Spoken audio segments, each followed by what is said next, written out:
حضرت عیسیٰ علیہ السلام کا گزر ایک پہاڑ پر ہوا۔ آپ نے اس پہاڑ پر ایک خوبصورت پتھر دیکھا۔ اللہ تبارک و تعالیٰ کے حکم سے وہ پتھر پھٹ گیا۔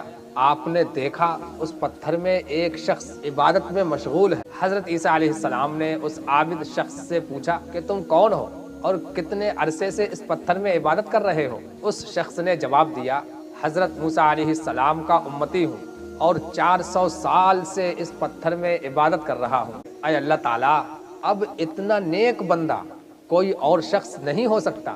اللہ تعالیٰ نے فرمایا، تمہارے بعد میرے محبوب صلی اللہ تعالیٰ علیہ وسلم تشریف لائیں گے تو میں اس محبوب کی امت کو شب برات عطا فرماؤں گا۔ اس شب برات میں میرے حبیب کا امتی صرف 2 رکعت نماز پڑھے گا، اس کو موسیٰ علیہ السلام کے اس امتی سے زیادہ ثواب دوں گا۔